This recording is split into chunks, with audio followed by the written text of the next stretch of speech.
Hey, and welcome to another episode of I Want to Live to 100, Tell Me How. And I'm super excited to have Dr. Pippa with me. Hey, Dr. Pippa, how are you? Hey, Nick. I'm good, thank you. How are you? I'm good. Well, listen, we have got so much to talk through, so I just want to get straight into it. I follow you on socials. You follow me on socials. We've done a panel together. I'm well aware of how you live your life. We're both into constantly moving and exercising, right? But there seems to be a bit of a battle out there, right? Knowing the difference between movement and exercise. What's going on? Yes. Yeah. I'm with you on this one. There is a clear discrepancy, right? So with exercise, it would be more, it's planned, structured movement itself or physical activity is just any bodily movement that we do throughout the day. So sometimes in the research, you'll hear people refer to it as NEAT, non-exercise activity thermogenesis. But day to day, it is just any movement counts, right? Do you know what? I think this is the thing. It's because, my wife takes a mickey out of me. She calls me a Duracell bunny. It's like, my eyes open up in the morning and then it's like, whoop, and then I go.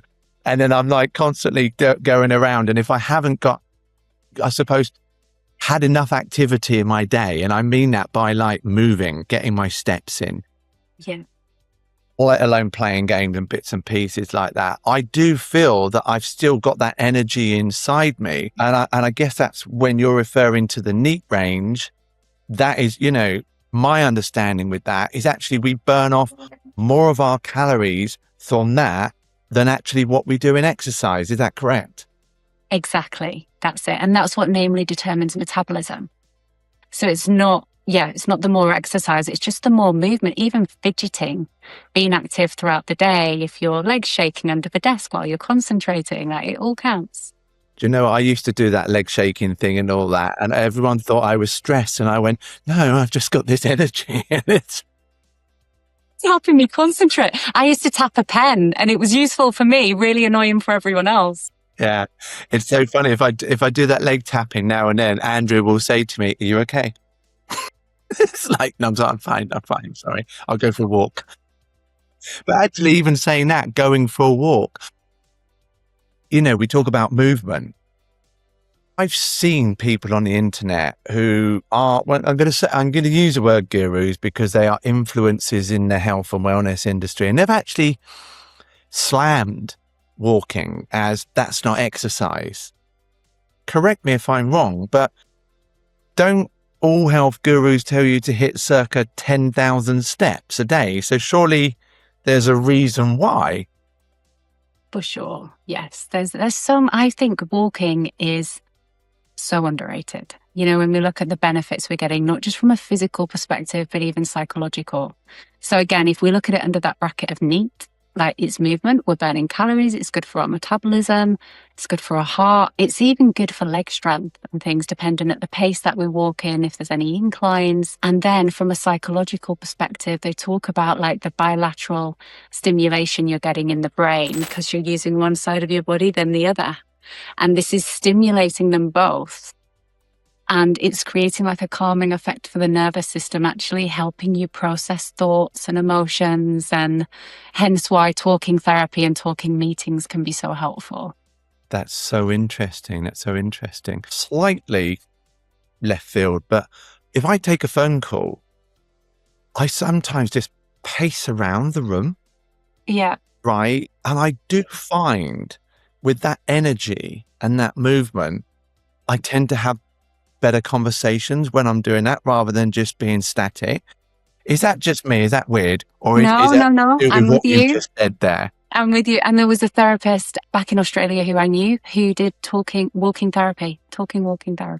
She'd take clients down by the beach that had that calming environment. And they said, just walking while they were working through certain things was super helpful. I also know from my perspective as well, certainly as a dad, but also in the work I do, those sideways conversations rather than like looking at someone actually are just less confrontational, aren't they? And tend to happen a lot more organically and ebb and flow. The person that you're talking to, especially if you're talking like something quite deep. Yeah. almost, I don't know, certainly like, okay, from my dad's point of view, when I was having difficult conversations with my girls in the car, that sideways advantage rather than me looking at them, I think that they felt it was less at them and more about them. Yes. So then instinctively we're like less defensive. Yeah. We've got a bit more space and room to think. Definitely. I'm going to have to do a little credit for that, because that was my wife, Andrea, that taught me that. Amazing. Going back to even like the walking, when I struggled with my back and I had my back injury, a friend of mine, another incredible coach, his name's Alex, and he helps people recover, like athletes recover from injuries and that. And he's very meticulous, but he had this saying, and it's stuck with me. I used to say it, grimacing sometimes because I could barely move, but motion is lotion.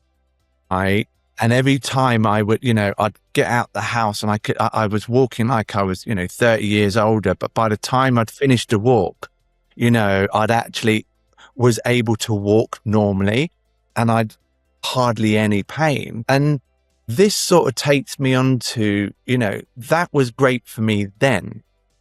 But what I'm now having to do with my back recovery, because it still has its moments, I would say I'm a good 90-ish% there. And I know we're going to talk about, my bone density a bit later, but I'm really focusing a bit more on functional movement now, because what I found is, like, even if I put my laptop in a bag, I'd put my back out. Yeah. And I realized I didn't really understand, quite honestly, what functional movement was. I think I have a better understanding of it now, but why don't you tell me what it is, and I'll let you know if I'm doing it right or not. Functional movement, I guess, it kind of gives it away, doesn't it, with the name? It's just enabling us. It's moving in a way that's enabling us to do day-to-day functions with greater ease. So it's not your standard, barbell squat and push up, but it might look something like, a farmer's carry with the kettlebells, or, like you mentioned, rotational movements that we don't often do in many of the standard exercises or bodybuilding style workouts, but day to day we're doing it all the time. And that's why you hear of people, just turning around to grab something like a sheet of paper off their desk and their back's gone. It's because we're not building strength in those areas, those tiny little muscles. So yeah, when you think of functional training, what kind of exercises do you incorporate? What comes to mind? Well, do you know what? It's funny enough, the kettlebell tends to be a really good one for me. And I follow lots of people on Instagram, and I see, because, I think some of the challenges of exercising, and I'm sure a lot of listeners here will agree, is when you go to a gym is knowing exactly what to do to exercise that part of the body. But where I've sort of connected the dots is I think about a movement that I do during my day, and then I try and emulate that with either a weight or some resistance. Mm-hmm. So, for example, I'll get a kettlebell. It's not particularly heavy, albeit I started lighter and it's gone up a bit. But it's not, again, about building, huge muscle mass. It's again, being able to do that movement comfortably, but it's getting a kettlebell and leaning down and putting it down at an angle, because exactly what you said, we turn around for like a piece of paper, or we reach for something, right? And it's like, oh, it's gone. So I look to do those sort of movements, even with a cable bar, and I'll pull it out, and you just said a word there that it's funny, and it seems to be bounded about the moment where you talk about the tiny muscles, the little muscles that functional movement builds.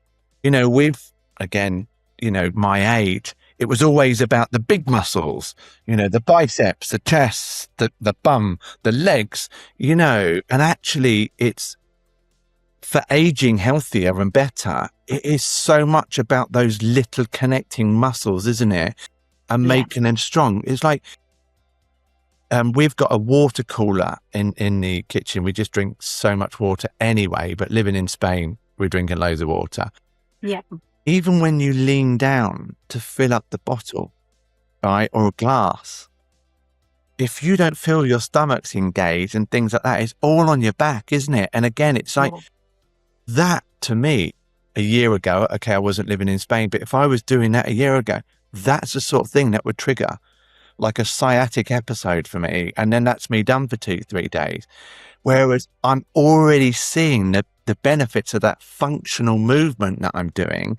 I even do like a lunge with a kettlebell and then a rotation. Yeah, fantastic. And then come back. And again, I think it's like a 6 kilo weight. It's about the movement, not the weight. Yeah. And so they're the types of things that I'm doing to help this body, you know, do the things I want it to.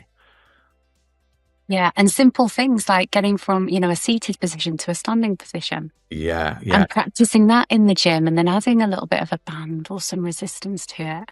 Do you know what that is? So I do this mobility exercise every morning. It's like 15-20 minutes. It's pretty much the same thing every day. And one of those things is I put my legs over one side and then get up. And then I put my legs over the other side and get up. And I can't remember the stats. Maybe you'll know this. But certainly as we age, one of the highest numbers in stats is when people fall because they don't have the strength in their arms and they certainly don't have the strength in their legs. They stay on the floor. I mean, is that it's something that you're aware of from a stat point of view or? Yeah, not specific statistics around it, but yeah, you know, like, and a lot of serious injuries and often leading to mortality are due to falls. Yeah, I mean, amongst the population. So, I used to have this elderly neighbour that lived above me in England. And bless her, I must have picked her up 3-4 times. And she was banging on the floor and I'd go up there and she'd fallen over. And if I'd been out of work, she might have been there several hours. Yeah.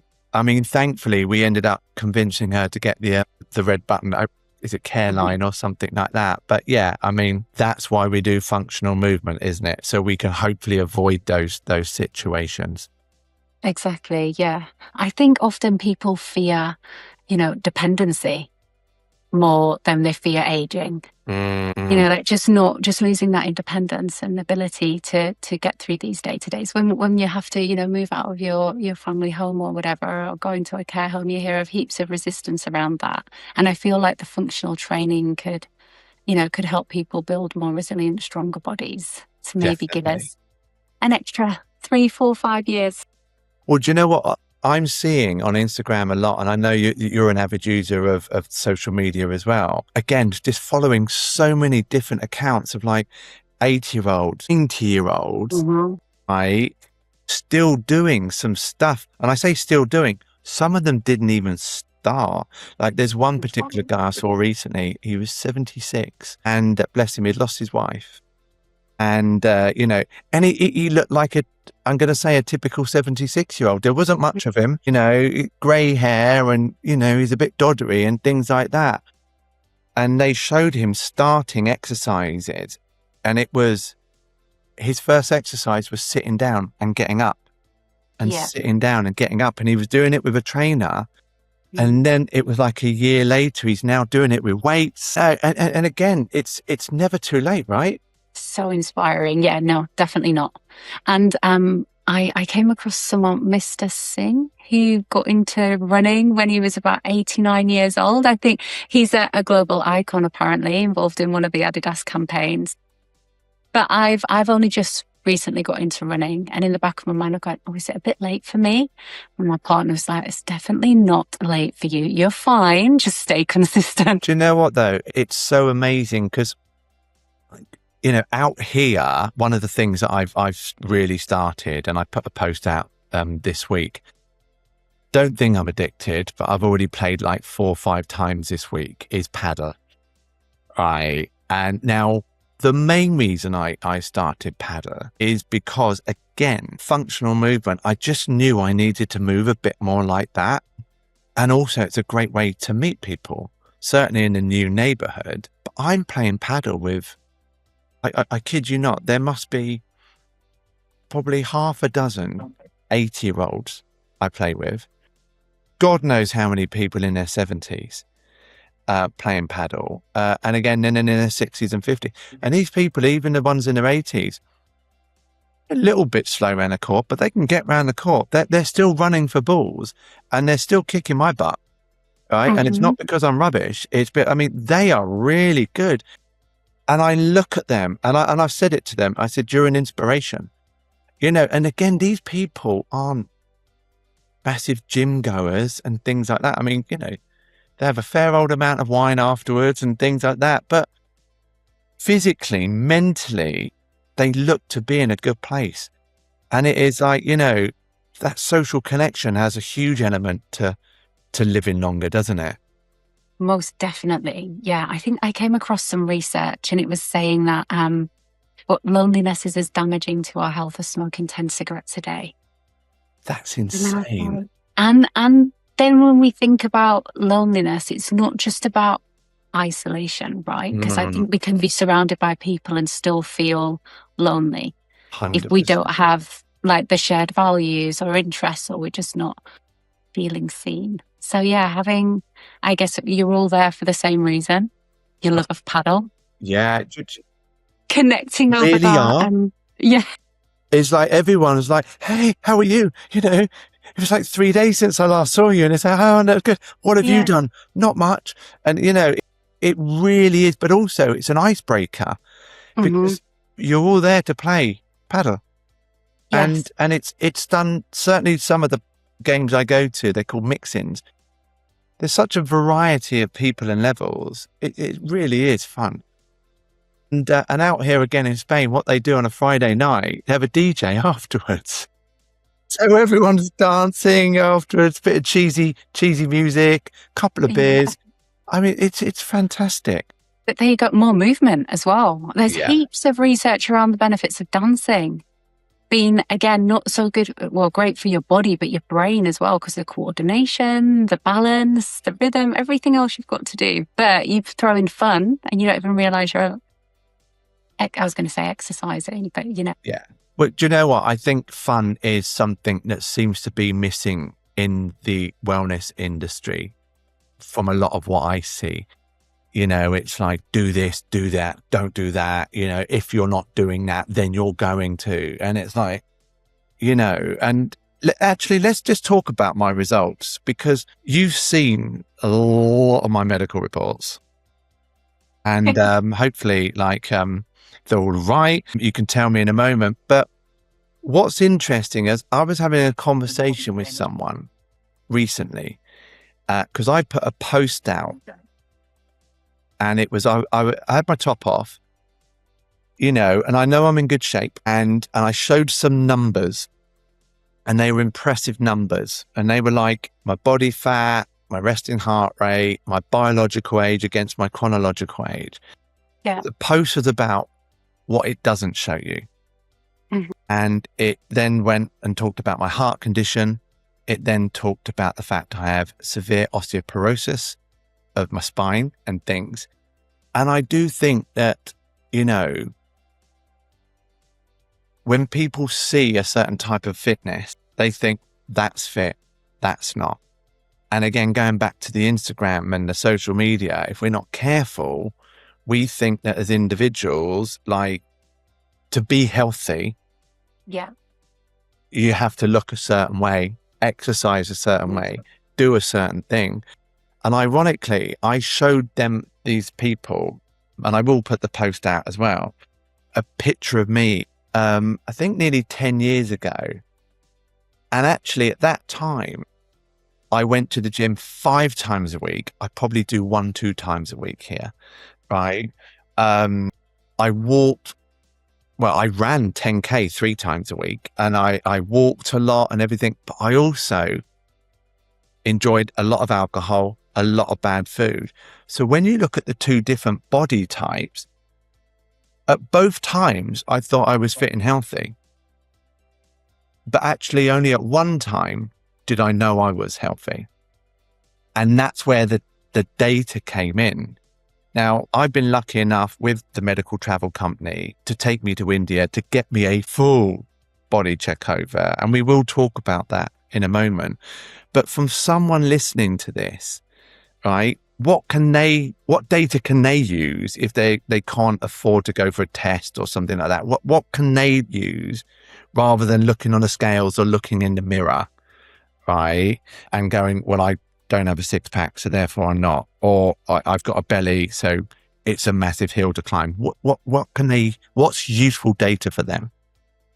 I think, again, it's going to depend on the individual and their circumstances and their goals, but motivating data can be more performance-based.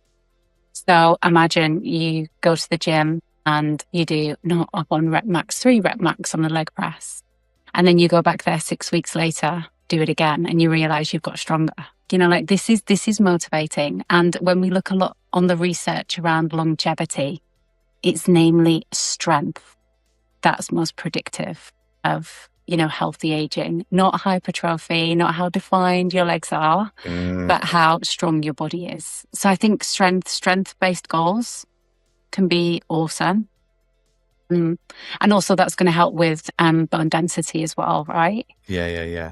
But then also looking at when you described the 2 versions of you, and one that was exercising heaps, but alcohol and partying and things like that. And then the other. The first thing that came to mind, the first difference between the two is like chronic stress. Like that person might have looked fit, but that person sounds like their body was under a lot of stress. Where was the downtime? Where was the recovery? How was your heart functioning at that time just to keep up with it? And yeah, you say, we're doing some cardio, my heart gets nice and strong, but our hearts also need time to regulate and just find that natural rhythm, rest and recover. So looking at like resting heart rate as a measure as well. And then sleep and stress, because I'm assuming if you were having more alcohol, that might have affected your sleep data. They say that with alcohol, it might be easier, after consuming alcohol, it may be easier to fall asleep, but we tend to wake more frequently throughout the night. So it's disrupted. It's so many things you said there. And like when I look back, God. Yeah. If you'd asked me, I slept brilliantly, but I wasn't wearing anything to give me the data to go, that wasn't sleep, my friend. Yes. Or to show you your heart rate variability. Well, and all that, right? Yeah. Yeah. And then the stress, that particular time of my life, I did have a lot of stress going on. And this is something that I now know, that stressing my body out by lifting heavy weights is also not good for me if I'm already stressed. These are extra stressors, and that goes back to what you were saying about that recovery. If I'm not allowing my body to recover and all I'm doing is asking it to do more, be more, lift more, come on. Yeah. That is the stress that we put on our body. I suppose that's a hidden stress, right? Because it's not just a work stress or stress of money or stress of a relationship. That's actual lifestyle stress, isn't it? Yeah. And like there can be some healthy forms of stress, right? When we used to talk about this from a sport and exercise perspective, they'd use the challenge versus threat state. Okay. So, like if we use your previous self to your now self, kind of that threat state might have been more prevalent around that time because you weren't getting adequate rest. And so you didn't maybe have all the resources you needed to meet the demands of just day-to-day life. Yeah. Because there might, even though you may have been doing well in different areas of life, if there was a lot of stress in amongst all of that, it's depleting your resources. So your body's in more of a threat state. And then what happens on a hormonal and biological level is we have higher cortisol and the vessels just constrict and get a bit tighter. So we've got that constriction, which then, the blood is finding it hard to pump around the body and it's leading to plaque and things forming. Versus a challenge state where there are demands. You've got to show up. There's things that you need to do, but you're also prioritizing rest. You've got time to practice. You've got time to get all the skills and resources that you need in order to perform to your best. So even though your heart's pumping because it's still stress, we found that the blood vessels are dilated. And your reaction times are better, focus is better, and there's less cortisol, and it's more adrenaline based. It's so interesting, isn't it? And again, I was just like a typical bloke who, I'm all right, won't happen to me. I'm different, and we're not. And then life shows you that you're not, with like some medical challenges or life challenges and things. And I look back on that time, and look, I'm not stupid. I know that I was living a life that, I call it my Jekyll and Hyde. During the day, I was super healthy, did everything right. At nighttime, I did everything wrong. Call it yin and yang if you want. But that's how I lived my life, and I'd done it for so long, and I was having so much fun. And again, because I did like the gym, I did the running, and I was, I was 2 stone heavier, but I was a lot bigger. And so from a size point of view, you'd argue that I was in good shape. Like I said, when you put the 2 pictures together, you weren't. And now I know more. My sleep is my absolute, that is my number one ingredient. If I get the sleep right, and when I say get that right, to me, that's my nighttime routine. So I make sure that I don't eat 3 hours before I go to bed. So I have this 3-2-1 rule. So 3 hours before bed, no food. 2 hours before bed, no liquid, and 1 hour before bed, no stimulant. So that sets me up for a nice sleep. And then I have a regular sleep window with, it's about a 30-minute difference, but within that, 11 to 11:30. And then I naturally wake up round about 7:15, 7:30. Again, within that time, my body naturally wakes up. And that sets me up. And what I found is by living that way, everything else becomes so much easier. And because my body and the stress levels are so down, and, it's like I did my monthly stress report the other day, and I spend 30 minutes of the day highly stressed. And that's obviously throughout the day. So nothing in particular that stands out, but 30 minutes out of a whole day. Whereas I would say, back then it was like probably 30 minutes of the day I wasn't stressed. Yeah. Or just living in the fast lane, just go on to the next thing. Yeah. And, And it's just so fascinating because now I'm working with my biology so much better. I actually do less and I get more. Like, I get more rewards with how my body responds to the training. I actively have days where I go, right, that's it. Today is a recovery day. Now, on that recovery day, I'll still do probably 12,000 steps, but that's part of life. I don't go, right, I need to do 12,000 steps a day. I've got a dog, a cavapoo who's just staring at me strangely as I record this. And, and I walk, and also I live in a beautiful place that fills my cup every time I go outside. I mean, my view while I'm doing this with you is blue sky and palm trees, right? So I want to get out and about and do that. But it's so funny. And it's like, again, now working with my biology is giving me so much more greater rewards than what that old Nick was. And I think, if I can say to anyone listening to this, my 5 core, and correct me if I'm wrong. So the things that move the needle: sleep, movement, hydration, stress management and recovery, right? And nutrition. And not in that order. I think everyone will have a slightly different one, but for me, sleep. I know that when I'm feeling good, I make better choices. I don't need motivational willpower because I'm already feeling great. So I want to carry on feeling great. It becomes just such an organic thing. Yeah. Yeah, I guess while we're sleeping, I always use that analogy of someone pruning the bushes, sorry. And it's like just getting rid of the neural connections that we're not using, all the waste products that's built up, when you wake up after a good night's sleep feeling refreshed and clear, ready to seize the day. Oh God, me after 4 or 5 hours sleep or jet lag, like the fogginess. Yeah.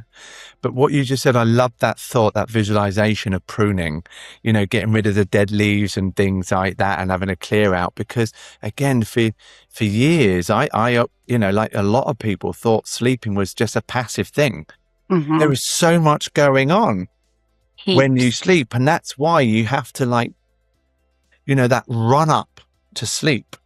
If your body's still digesting a late dinner and half a bottle of wine, you lose all that precious time in the night to do the cleaning up and things like that. So, it's like you walk around the next day with your white gloves on and it's like, this isn't clean. It's because you didn't allow me enough time.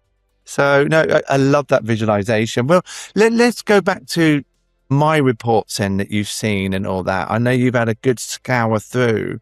Was there anything that sort of like you felt that, okay, firstly, I need to sit you down, Nick, and have a chat, or my goal to live to 100 healthily and stay capable, am I on track?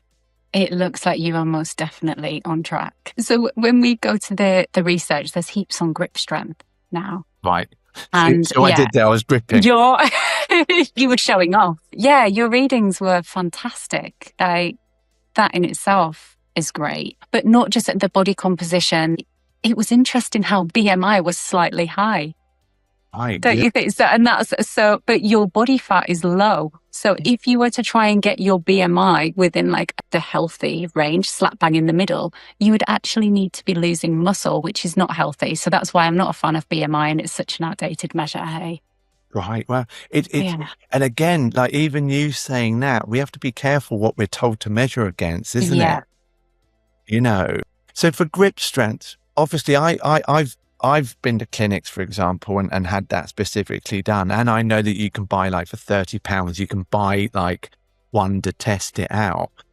Do we need to be doing that?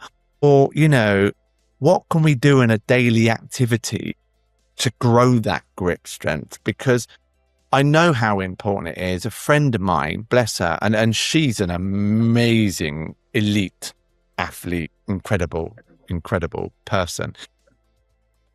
She's like in her 50s and formidable. She was so sad one day when I spoke to her, because when England was having really, really good weather, so she doesn't live near her mum, but she was speaking to her mum, and her mum has got a fiddly lock and didn't have the strength to open the back door to let some air in. And she's only 76. So, that's obviously, we don't think about things like that, because when we're active and we're able to, still open a jar of stuff, we don't. But it is for, the day-to-day living, isn't it? Definitely, yeah. So there are obviously, if you've got access to a gym or weights, you can do the typical like farmer's carry. And things that could be great for grip strength. But then if even just while you're at your desk, there are things you can buy, whether it's a ball or a lever, and you're just doing that repetitive movement. Yeah. Could also help. And then even simple things we can factor into our day, carry your shopping. Yeah. Park further down the road so you have a longer way to carry it back to the house. Why would we need to carry our shopping when Tesco's delivers to our front door? Exactly, I know. God, this convenience culture that we live in at the minute. It's like we find ways to engineer movement out of our day. Do you know what the funny thing is? If you zoom out, everything that was made to make our life easier has, but at the cost of obviously what this body was made to do, wasn't it? Exactly. Yeah. So, and it's not like we need to go back to living in those ages. But you know what? Going back to exactly how we started this, it's doing more movement over exercise. It's like, if you want to be healthy and you're starting from zero, just move more. It's little things. So after I eat every meal, I try and move, even if it's for 5 minutes. So not all the time, but certainly at dinner, we'll wash up. So we're standing up, whereas before I'd be like that, I'm not washing up. You know, like got a bloody dishwasher. Why would I want to wash up? But now I'm doing it for my health, which is just mad. Thinking this is good for my body and my brain. Yeah. Yeah, I feel like once we understand that, that's way more motivating. Yeah. Than losing the 2 pounds. So I'm going to be a little bit leaner. Oh no, my brain's going to function better. You know, I'm going to think more clearly. I'm going to be able to do more. I'm going to have more energy. Yeah, it's mad. So was there anything else that you saw that was a concern in the report? Or is there something that you would go, that's good, maybe focus more on that? Yeah. So, again, ticking a lot of boxes. VO2 max, great. You said, you know, you've been doing more paddles, increasing, you know, your cardio. That came through in the results. The only one thing that I saw was bone density on the left side of the body was lower than on the right side of the body. But I feel like this is true for almost all of us, right? We tend to have a dominant side. Yes. And then with that in mind, whenever we're training, even if it's just functional movement, it's just being mindful to try and balance it out somewhat. You know, if we're doing single arm work on one side, trying to replicate it on the other. Right. So instead of like doing a movement where it moves like the whole side, it's like, so for farmer's carry, and we talk about farmer's carry. If anyone that doesn't know what farmer's carry is, imagine that you're carrying shopping bags and they're heavyweights. That's a farmer's carry. But so are we better off then, like with a farmer's carry, carrying the weight on one side and then carrying the weight on the other side rather than carrying both at the same time?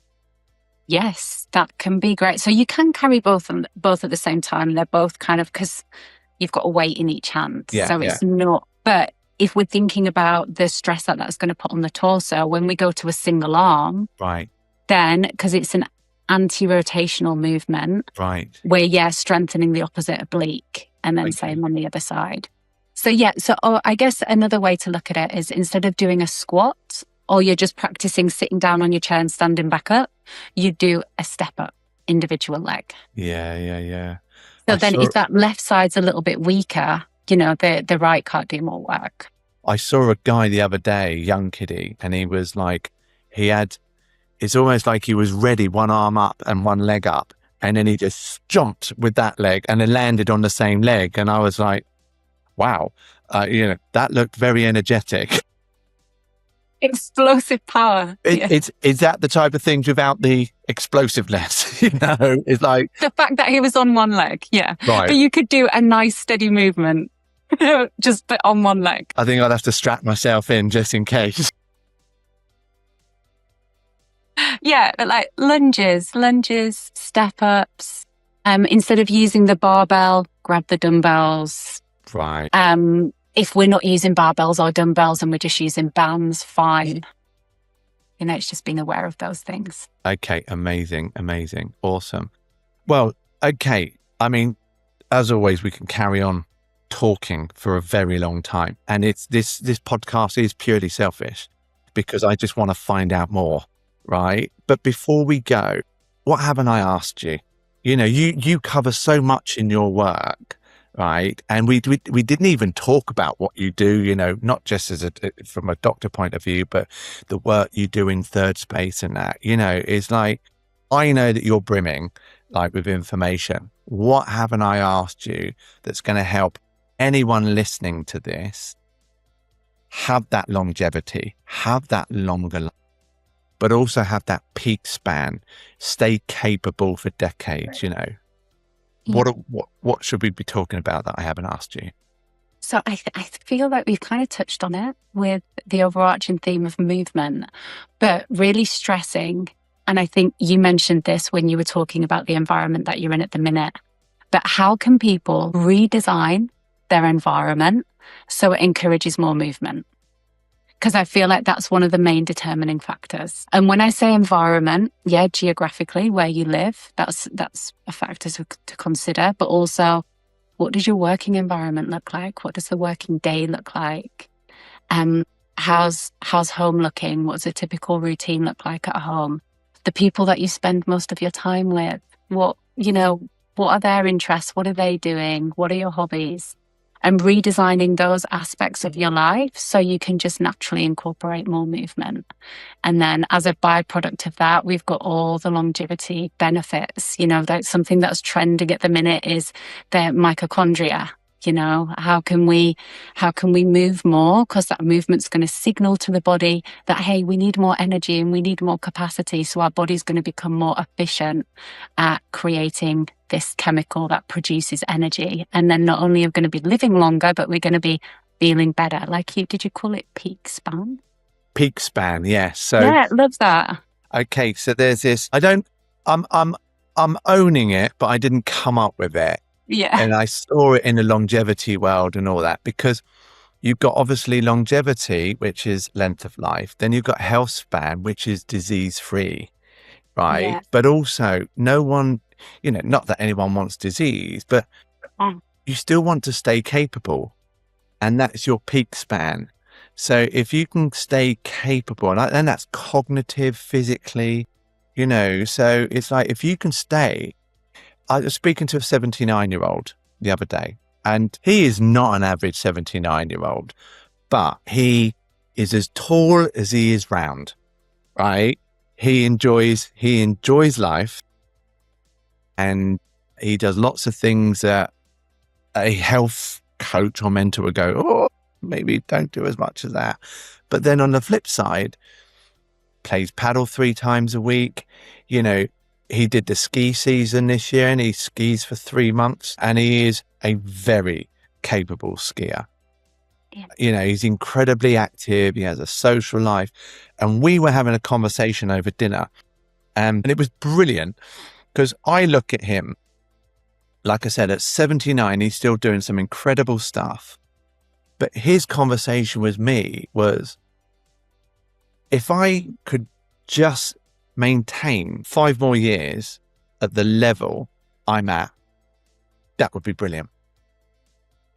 And you just think, that's just fantastic, isn't it? It's just like, and again, he's not looking at, I need to go down to gym and I need to do that. He's like, how can I keep moving more so that I can keep active and keep doing the things? And I know we haven't touched on this, but that's primarily the blue zones, isn't it? Exactly. They don't exercise, they just move. Yes. Yeah, movement is just part of how they live. It's woven into their day-to-day. That is another conversation. Yeah. So I'm thinking, it would be to redesign your environment. If you feel like you're stuck at the moment, or, you're quite inactive, but you're wanting to move the needle, look at all of those factors. It's like you said, not just putting pressure on yourself to get into the gym and lift weights, but how's my environment shaping my habits right now, and what could I do differently? Definitely. And here's a tip. I actually used this ages ago for people working from home, right? Is when you start your day of work from home, walk around your block as if you're walking to work. Yeah. And then when you finish, walk around the block to finish work. And that's good for 2 things. 1, right, gets you moving. Yes. Okay. But also it's that decompression time.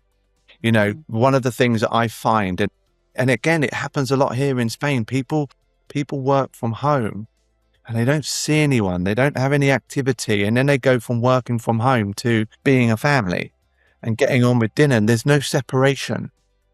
And even on that walk as well, you might bump into someone or see someone. You have a human interaction. There are so many benefits to that movement. And because again, lots of people listening to this will go, well, I can't afford a gym. I can't do this. But there are so many things that we can do. We just have to think differently. Exactly what you're saying. We just have to think differently about our environment and how we use it. Yes. Yeah, exactly. I think I've heard the term movement snacks. Yeah. Instead of exercise, but movement snacks throughout the day. So like you said, with starting your working day with a walk, and then, regularly getting up from your desk. And when you go to the kitchen, you do 10 bodyweight squats. Yeah. Or whatever. It just becomes a thing and your habit stacking. Definitely. Well, I know that Andrea, my wife, she constantly, when she gets into something on a computer, a day can go. So we've got her in a habit of setting an alarm every 45 minutes.